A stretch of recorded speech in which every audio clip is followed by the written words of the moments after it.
So now to start the program, I'm going to transition over to our guest speaker. I think Bill might be in the back of the room. And again, I just want to thank Bill for taking the time to be here with us and to share his story. It's a journey of inspiration, I think the strength of family, and it really underscores the importance of what we do with Narcan. So Bill, again, thank you so much for being here with us. I'd ask everyone to please join me in welcoming Bill Kinkle to the stage.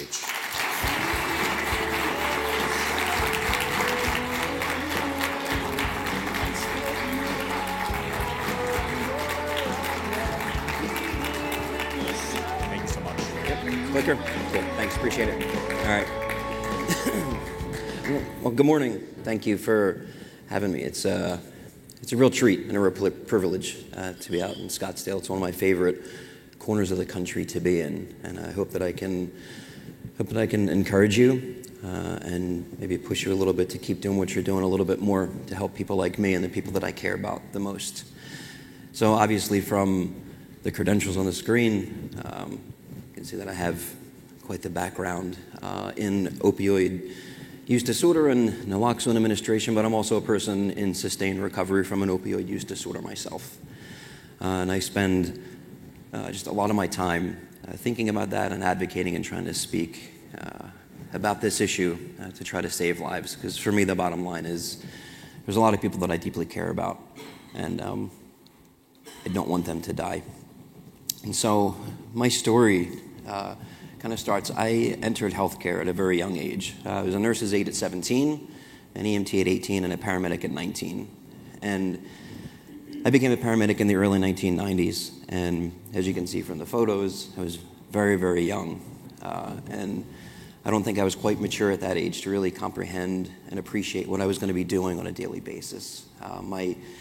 And in that time period, I worked in a firehouse, which was a very testosterone-rich, heavy environment. We didn't talk about mindfulness, and we didn't debrief from calls. It just wasn't something that we did. If I went out on a call and resuscitated a 6-year-old and came back to the firehouse and wanted to talk about and process how that affected me as a 19-year-old boy, really, that probably would have ensured that I wouldn't have my job very long, because the job required that you get up and you go to the next call and you go to the next call and go to the next call. And so that was my life at a very young age, but I wanted to do more. So I went to school, I became a nurse, and I worked in the emergency department at the University of Pennsylvania for about 11 years as an ER nurse. And there I was involved in just very typical of me and very typical of what I do now, is that I wanted to do more, and I wanted to have an impact on the world. I wanted my work to mean something, so that when I was dead, I wanted what I did to have meant something, and I wanted the world to be a better place when I left it, as I do now. And so I was involved in a lot of heavy academic work, doing a lot of research, doing a lot of speaking. I traveled the world on the international circuit, doing airway management type things, intubation. And some of the papers that I worked on, I mean, if you were to go to the operating room right now for a procedure and went under general anesthesia, the procedure would be done different, and it would be safer for you because of the work that I was a part of back then. And so I was heavy involved in pushing the field and advancing the field early on. And I don't say this as hey, look at me, how wonderful I was. I'm kind of setting the stage for how did someone like me develop an opioid use disorder. And so for me, it was around the year 2000 or so that I was visited by this guy here. And I don't mean FDR. That's probably a conversation for another time. But the thing in the top corner is a kidney stone. And so I experienced a kidney stone. I was prescribed oxycodone. And I remember when I took oxycodone, all was kind of right with the world for me. And not so much, the euphoria, it was a nice buzz. And it felt good. But there was something different, something deeper with opioids for me. That I felt very comfortable in my own skin, so to speak. I felt that I was really comfortable in social environments. I felt very much at one with fellow humanity in a strange way. And so what I decided to do is I didn't take my prescription as prescribed. I didn't take it for the pain. I dealt with the pain, and I kept the prescription on the side. And what I did is I would use the opioids for like a camping trip or a concert or something more social so that I would feel more connected and more at ease and I didn't have so much anxiety around other folks. But when the prescription was gone, it was gone. And that really didn't, nothing really came out of it from then. But it was about 8 years later or so, around 2008, that I abruptly experienced divorce. And I became depressed. And again, thinking back to where I came as a young paramedic, up until that point, I thought mental illness was nonsense. I didn't believe that there was such a thing as depression. Everything was about just pulling yourself up by your bootstraps. But I knew that I wasn't right, and I wasn't functioning at the level that I was used to functioning at work. And so I went home one night. I was working in the intensive care unit. I went home with some Dilaudid, and I was in the basement of my house, and I thought, so I took it home by accident. Back then, you kind of dosed people and you stick it in your pocket. It was a really very busy environment. And so I didn't purposefully take it home. It just kind of ended up in my pocket, and I forgot to put it back in the box and waste it and went home with it. But I thought, hey, let me try that and see what happens. And that cured my depression.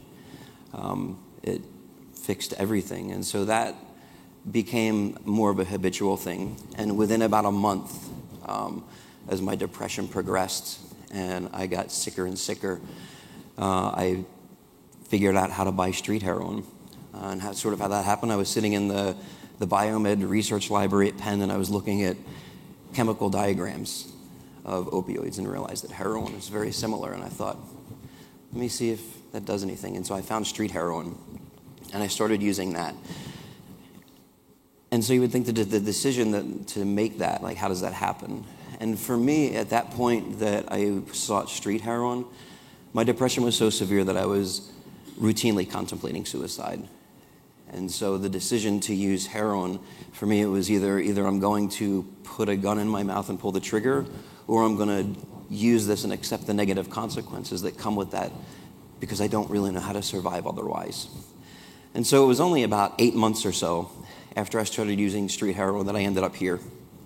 And this is a neighborhood in Philly, Kensington, which I'm sure a lot of you have heard of, but this is where I grew up as a kid, and this is the street that I grew up in as a kid. In that first abandoned lot between those houses, that's where the house was that I was staying at the time, because I found myself homeless. I had lost my career, everything depleted, and I was living in an abandoned house. And this isn't an exact photo of the room, but it looked pretty close to that, but that is the street.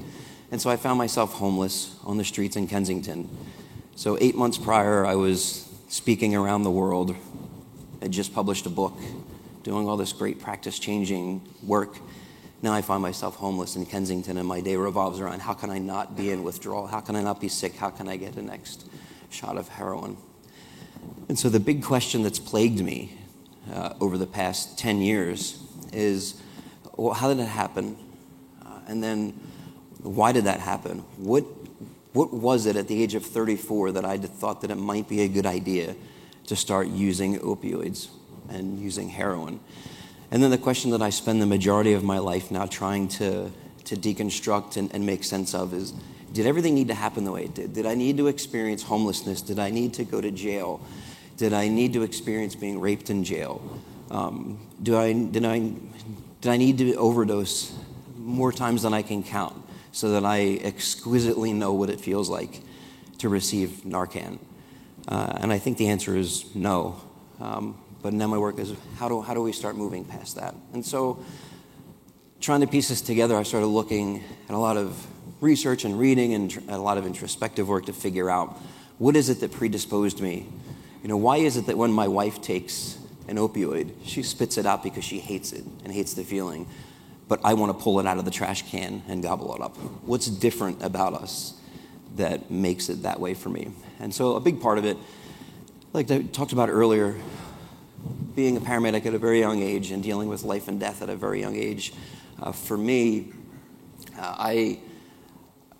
there's something about me that I relate to other humans very, very deeply. I didn't take my work as a nurse and as a paramedic, and right now as a harm reduction advocate, it's not a job for me. I see them as people, and I take it to heart when they don't make it.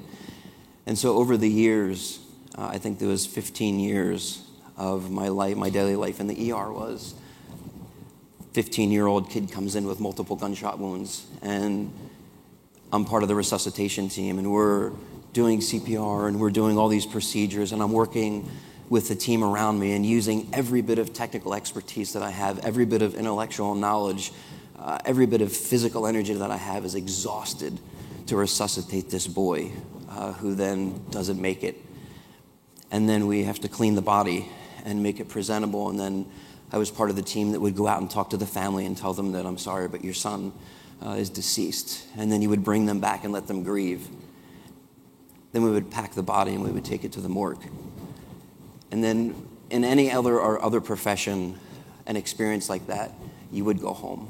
You would go home to your family. There would be somebody to talk to process through that. But in emergency medicine, that's not how it is. You turn that off and you go back and you do it again. And you do it again and again and again for 13 hours a day, 40 hours a week, and so on. And over 15 years, this compounding trauma, I think, had a very significant effect on me. And that's where some people would say that well, you were burned out. And it's not. There's another thing called compassion fatigue or vicarious trauma, where you begin, people who are in high stress caregiving environments, what you tend to do is you, on some level, begin to take on the pain of other people, that you actually experience mentally the trauma that other folks go through. And that's very different than burnout. And turns out that's what I had experienced, that I did not learn a healthy way to cope, and I didn't really learn how to not take this on personally. And the other thing that we know a lot are ACEs, adverse childhood experiences. I was sexually abused as a 6-year-old kid, something I didn't even acknowledge in my life until about 2.5 years ago. I didn't realize the role that it played. And so all these things, they didn't cause addiction for me. They didn't cause my opioid use disorder, but what they did is they definitely made me more susceptible to developing one under the right circumstances. And for me, namely, that was depression. When depression hits, something triggers in my mind. And we talked about this cumulative stress. People who work in healthcare are at a much, much higher risk for developing mental illness and addiction. They're at much higher risk, and it's not just because they have access, but it's because of the high level of stress that we deal with, and that stress that just compounds over time, right? But one of the most dangerous things in medicine is that there's a culture of silence, that we're very stoic. We're the people, when you're in trouble, if someone falls over in here in this room on the ground, you're going to call 911. There's an expectation on those people that come through that door that they're going to know exactly what to do, right? Your complete trust is in them and their knowledge and expertise. And that is a burden that we carry as first responders. But there's also a culture that we don't talk about that. We just deal with it because we're tough, and that's what we do. And we get through it, and there's no outlet for that. And when we do struggle, there's so much stigma on top of mental illness and addiction that trying to ask for help just doesn't happen because we don't have a culture that accepts I'm sick and I need help as the caregiver. And I see this now in a totally different wave. I never thought about it until I started working in the harm reduction environment. So these are two of my friends from Philadelphia. My friend Elvis is a 25-year harm reduction worker in Philly. This man has saved more lives than, who knows how many lives this man has saved. This man trained pretty much everybody in the state how to use Narcan. I'm sure some of you know Elvis. He just retired just because it got to be too much. That he would work with people every day and try to help them every single day. And he developed these very tight personal relationships with people. And then at any given time, he would find them on the corner and would be resuscitating them. And sometimes they would come back and sometimes they wouldn't. And it got to be too much. And my friend Roz is in the same boat. This woman has reversed over 200 overdoses in the past year and a half, I think. And so I'm glad to see that we're finally starting to talk about it. But I think we need to talk about this more because given the extent since fentanyl came on the market and the severity of the opioid crisis, I don't think we're taking care of our people enough. And I think we're going to see effects down the line from this. And so one of the things that I've heard over and over again, even in treatment, when I went to treatment, when people found out that I was a nurse and the work that I did, even other patients would say, didn't you know better? Didn't you think it was a bad idea to start shooting heroin? And so what's at the root of that is stigma. Like, it's fascinating. Even within the community that struggles, there's still a level of stigma. But the big question that people get back, you should have known better. And by all intents and purposes, I should have. I mean, I was in healthcare at a young age. I worked at a large academic medical center doing incredible work. I reversed overdoses all the time. I took care of people just like me. I was college educated. I had really strong social determinants. I grew up with an intact middle-class blue-collar family that loved me and cared for me. I had parents. I never suffered with food insecurity. Obviously, I don't so much now either.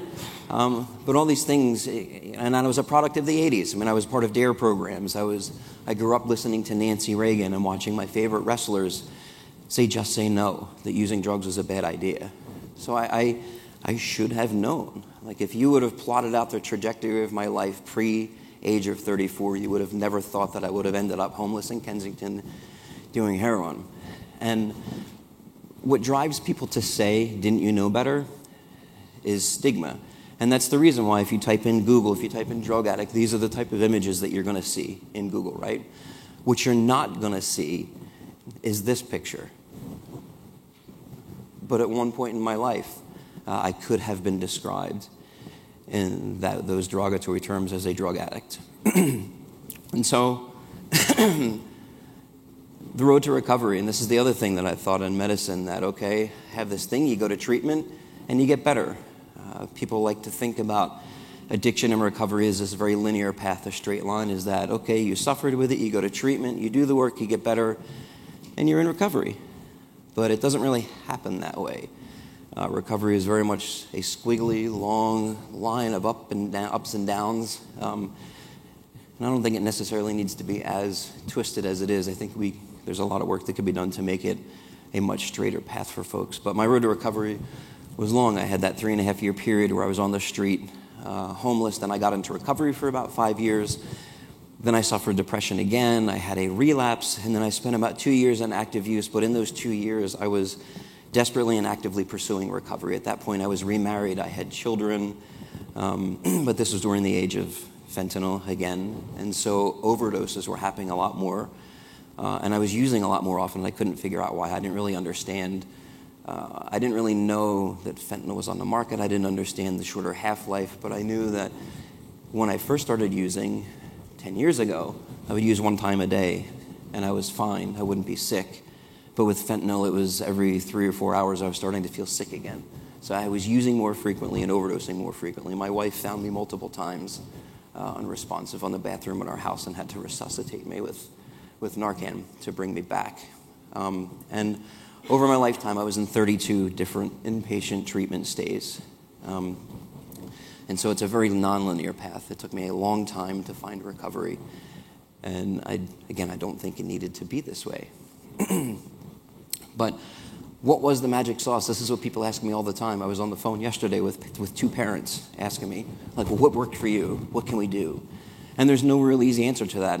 There was no singular event or no hitting bottom episode. I mean, if you would think back when I was sitting in that abandoned house in Kensington that I grew up in as a baby, I was in the basement of that house one day, kicking over some rubble, and I found a photograph of me as a baby with my parents from the 1970s in the trash in that house.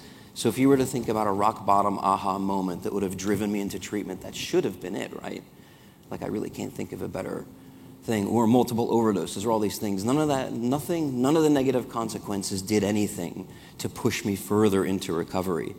But what I've found looking back and piecing things together is that for me the most important thing was my family and the unconditional love of my family.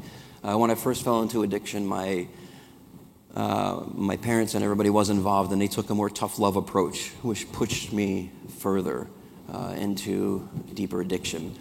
My wife decided not to. She said, I can't do that. I love my husband, and I know him well enough to know that if I walk away from him, he'll die. And he has 3 young children. At the time, I had 1-year-old twins and a 2-year-old foster son that we were trying to adopt. And so she's like, there's just too much here. I can't walk away from him. So we made the deal that she said, as long as you keep trying, I'll stay with you.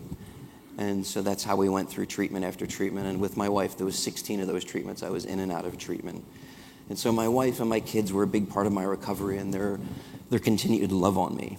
But when I got out of treatment, I immediately had employment. And that served multiple purposes. One, I was starting to sort of feel like I was contributing to my house. And that was a crappy $9 an hour retail job. Coming from a nurse making over $100,000 a year to $9 an hour was really taxing for my family. But it also helped me develop new patterns of habit by having a place to go.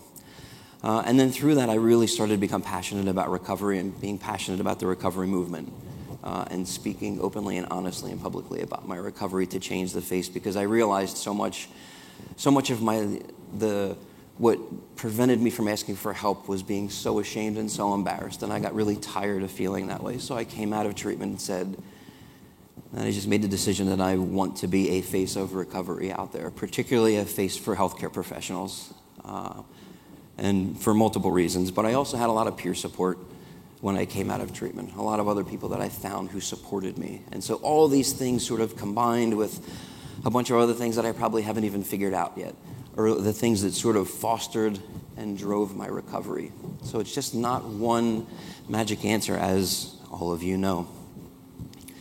And so what is recovery? And people, when I say I'm a person in recovery, I would imagine a lot of you think that means a certain amount of days on a calendar that I haven't injected opioids. But I don't ever speak about my recovery in terms of counting days on a calendar. One, because I think it stigmatizes us a lot by really limiting what recovery is, but it also fosters this idea of a linear process, which I don't think is really helpful. But so recovery, it's a dynamic process, and it's really defined by the individual.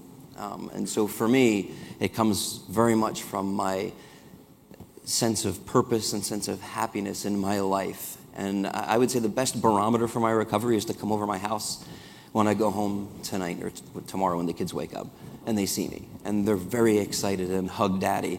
And I get to sit on the floor playing race cars with my kid. That's recovery. It's not about that I've had 3.5 years or however long it is since I've done drugs. For me, recovery is I go home and I love my life. I'm a best dad that I can be. I think I'm a good dad, but I'm a good dad. I'm a pretty all right husband, getting better at that. But what I do every day, again, I think has value. And the work that I do every day, it is constantly at the forefront of my mind that what I'm doing today, I want to last when I'm gone so that someone else has it a little easier and that others' lives are better because of me. And that gives me purpose in my life. That gives me a sense of satisfaction. And I think that's translatable to all of you too in the work that you do, that what you do matters. And when you go to work, it's not just a job and it's not just about sales and about the company doing well, but your job directly influences and impacts people's lives in the most dramatic way possible.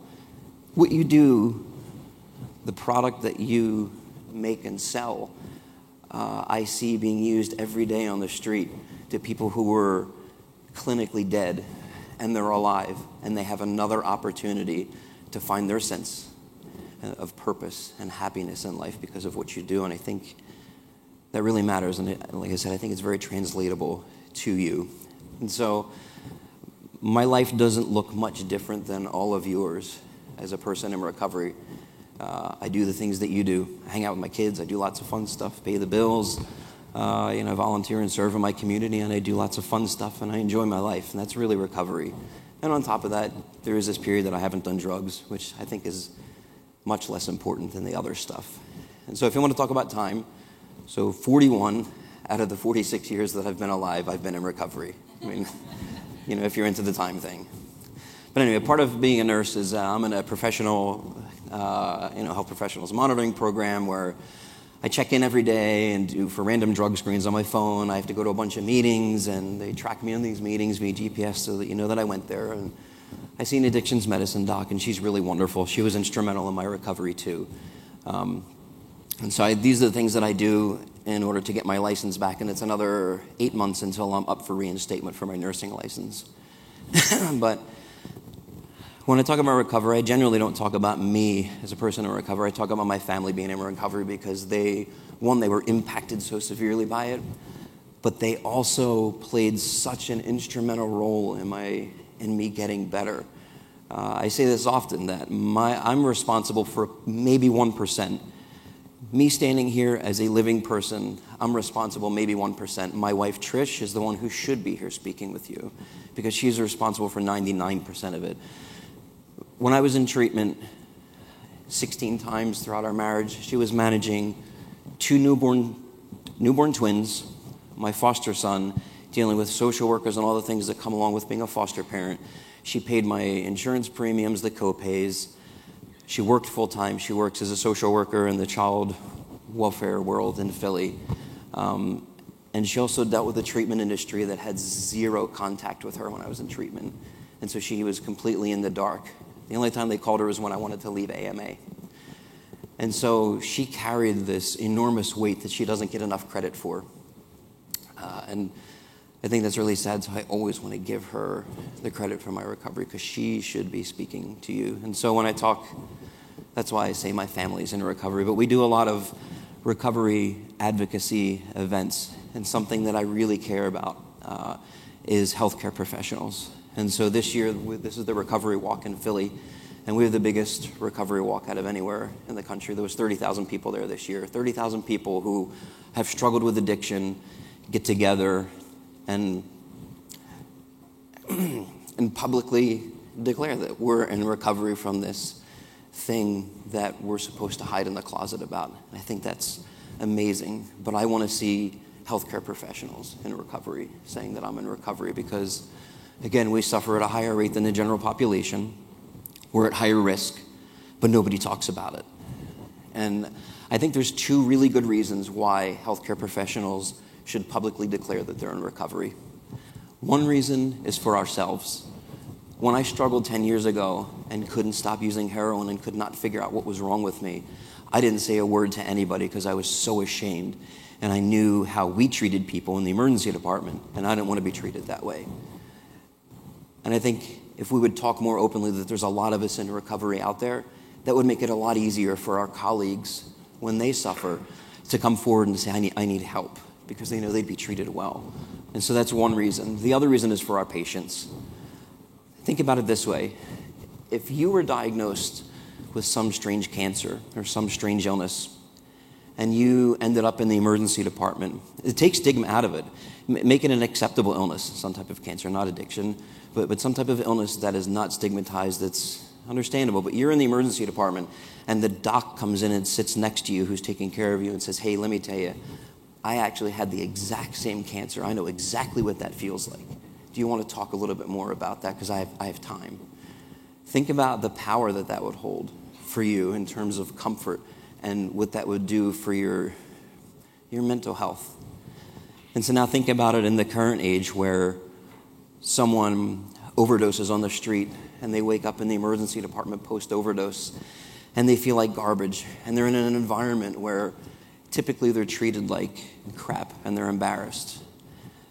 But now what would it be like if the nurse or the physician walked in the room and sat down and said, hey, I struggle with that too. I've overdosed 27 times and was Narcaned. I know what that feels like, but I actually got into recovery. Do you want to talk about that? I mean, think about the power that could hold. And all this could happen if we as healthcare professionals would stand up and say, struggled with that too, but I'm in recovery, and this is how it happened. And we're a large group. I think hospitals should cheer this on. I think that we should have a recovery movement within medicine, like I said, for us and for our patients. I think it's incredibly important, and that's sort of why I do what I do. And I've partnered with a number of other healthcare professionals around the state and around the country who were trying to start this movement. But I participate in a lot of other campaigns. The Independence Blue Cross, someone they plastered my picture on a bus and in front of City Hall. Which, interesting, in front of City Hall, I thought was fascinating because 2.5 years ago when I got out of treatment for the last time is when I walked out and told them, I'm not being quiet. I'm not going to go sit in a church basement drinking bad coffee and only use my first name anymore. I'm going to use my full name, and I'm going to tell people exactly what happened to me, because I want everyone to know. And I was like, I would love to see a meeting in Dilworth Plaza, which is the plaza in front of City Hall in Philadelphia. I said, I would love to see a meeting at Wednesday at noon talking about recovery. And so 2.5 years later, it's not a meeting, but they stuck my silly picture there, which interestingly my wife can see from her office. And so it led to a lot of funny jokes around the dinner table. But my kids are actively involved in my recovery. These are the shirts that they wore at the recovery walk, and they had their signs that, you know, my daddy is a nurse in recovery, and my daddy is a paramedic in recovery, and my kids know, and I talk to my kids often, and you know, I get a lot of questions about that, like how can you talk to a 4 and a 5-year-old about this? And they don't understand drugs, and they don't understand addiction. They knew that daddy was sick. The best way that I could explain it to them at the time was, Mom, daddy got bit by a snake in his head, and the doctors are fixing his head. And that's how they sort of comprehended it. But they do know what recovery is, and they know the work that I do, and they're around other people who struggle. And the reason that I do it, on top of it being a big part of my life, but I do it because I grew up in a very shame-based environment about addiction. Those people, the druggies. And that did not do me very well when I suffered with an opioid use disorder. So I want this to be a very normalized thing for my children. Not normalized in terms of drug use, but normalized in the sense that if one of them struggles, I don't want them to feel embarrassed. I want them to be able to come to me immediately. Or if their friends struggle, they can say, hey, my dad knows that stuff. Let's go talk to my dad. And that's why I talk to my kids. I spend a lot of time also with my elected officials. Most of them know who I am. And I text regularly with some of them. But I think it's really important to stay, one, in the public eye, but two, to pay attention to what's going on legislatively and have a voice in that. And so I spend a lot of time with politicians trying to make a difference on that level. And then stigma reduction is a big one for me. And so every photo that you're looking at right now, I was in active addiction. Now, what does that say about what you typically think about a drug user? Because typically what you hear is they don't care about anything except the drug. Nothing matters except that next fix. And I can say that that's not true. On the surface, it very much looks that way, but that's not what's going on. I spend time with people all the time on the street. And over this past weekend, a good friend of mine died on Saturday. He overdosed on Friday, was found down, and was on life support, was brain dead, and wound up donating his organs on Saturday. And this is a kid that I met in a recovery house 10 years ago. He was 19 at the time. He was 29 when he died. And when I found out that he was struggling again on the street, I would meet with him, and I met with him almost every day for the past 8 months on the streets in Philadelphia. And every single day when I would meet with him, at some point in the conversation, he would start crying and talking about how he just wanted to be a good dad for his kids. Because he had 3 young kids, 3, 4, and 6, that he left behind. And it just, so these images and Bobby's story really fly in the face that people don't care. Like I said, it's very easy superficially to look at people in active addiction or people like me and say, you didn't care about anything but the drug. But that's not true. Bobby struggled with a lot of emotional pain, as did I. But in the middle of me trying to fight off withdrawal, I was home for my kids. And my wife, my wife's tough. She had ground rules. Like I was never alone with the kids. There were things that we did to ensure safety for the family. But I was always there as a father playing with my kids. And on here, there was one time on the far left is me with my son Micah at the urgent care because he was sick. And if you look at me, you can tell that I wasn't feeling that well either. I was in pretty active withdrawal in that photo on the left. But it was more important for me to be at the urgent care with him to get him better before I could go get better. And so I like to talk about this and be really open about my time in active use, just to try to help people understand that it's not as black and white as you think. It's not as straightforward as you think. Excuse me. And a lot of these images show that. And then the picture on the right was my last time that I went into treatment, is what I look like. That's not a hole in my head. That was from a push pin or something like that. But this is with my kids. They were a big part of me. And this is my son, Micah. The last time I was in treatment, Micah came. He was 3 at the time. And he came up to me. We were playing basketball out back of the treatment center. And he was laughing and joking. We were playing. And he said, "Hey, Dad, you coming home today with us?" And this was my 16th time over his lifetime that I was in treatment. So it became a routine thing for me to be away. And anyway, he said, "You coming home?" And I was like, "No, buddy, the doctors still have some work that they need to do on my head." And he stopped in his tracks, grabbed my hand and looked me dead in the eye. And he said, "You know, Daddy, you make me very sad." And that hit me like a ton of bricks. And there's this expression that you hear in treatment and in recovery circles that frothy emotional appeal seldom suffices. And what they mean by that is that your family can't keep you sober, that all these other things in life can't keep you sober unless you work on yourself and do what you need to do. And I found that not to be true, that my son telling me how sad he was that I wasn't a part of his life dramatically influenced me. And that didn't solve addiction for me. That didn't put me into recovery immediately. But that's something that I keep front and center in my mind when I go home at night and see how happy he is now that I'm home. That sustains my recovery in a way that nothing else can. Nothing else can. And so Micah was the guy that was our foster son. This is Micah's biological father, Dan, who I was really good friends with. And obviously Dan died last year. And one of the reasons, Dan died of complications from opioids. But Dan really didn't have access to a lot of the resources that I did in order to get the help that he needed. And this is Micah signing his name for the very first time. That was at his dad's funeral. And I tell this just because I need to keep this front and center. That just because I got well doesn't mean everybody got well. And the work needs to continue. But we ultimately did adopt Micah in my first year of recovery. So many wonderful things happened in my first year of recovery. The Eagles won the Super Bowl 3 months after I got into recovery. We adopted our sons. It was a pretty monumental recovery year for us. And like I said, for me, I try to do everything that I possibly can to put a face and to tell my story as someone who got into recovery and someone who overcame this, because I think that's what we need. I think we need more people in recovery speaking openly and honestly about it. And so anytime the papers call, I talk to them.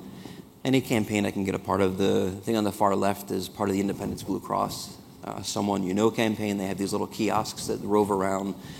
And these are my kids listening to Daddy's story on the kiosk, which always, it always lends to interesting questions from 4-year-olds. But it's good stuff. And so one of the things that I do, like I said, I'm really passionate and really, really care about health professionals who struggle and health professionals in recovery, us speaking. So I partnered with another physician friend of mine, Sean Fogler, and we started a podcast where we talk about our own recovery and sort of what's going on and pitfalls and triumphs, but we interview other people in recovery when we can find them willing to talk. And we do this podcast, but we're now moving into a phase where we've really kind of dissected a lot about our own struggle and our own recovery and realized a lot of things that we wished we had. And one of them being peer support and high-level psychiatric support. Good counseling is what we think would have been helpful. And so we've been thinking a lot and really trying to plan over the next year that we're trying to start like a real organization where we could start an organization called Health Professionals in Recovery that we would offer peer support for other health professionals. We're thinking about a treatment, some type of peer support treatment organization that is specifically and exclusively for nurses, docs, nurse practitioners, paramedics, other health professionals in recovery where they could feel safe and come in and get support and the help that they would need. And so that's sort of our forward thinking at this point, because it's only by chance and a lot of advantage, I think, that we both ended up in recovery right now, and our lives are fruitful and we're doing really well. And I think we could do a lot better for our colleagues who are still suffering in silence. And so that's what we're kind of doing now. And so just to close, I just wanted to say thank you for everything that you do. As someone who, for the past 18 years, I've been giving Narcan to other people for 18 years.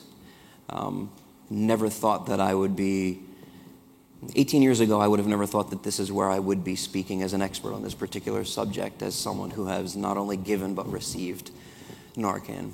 And the work that I do right now, full-time professionally, is I work at an outpatient treatment center in Kensington.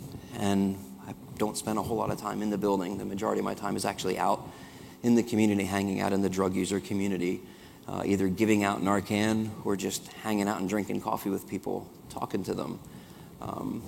And so as a harm reductionist, like, it's a very weird trajectory of my life to have been giving it on the street, suffer myself, and now routinely reversing overdoses. And so I just wanted to say, a big thank you for what you do, because I get to see every day in my face what you do, how that impacts and saves people's lives and gives them just one more shot to live a good and happy life.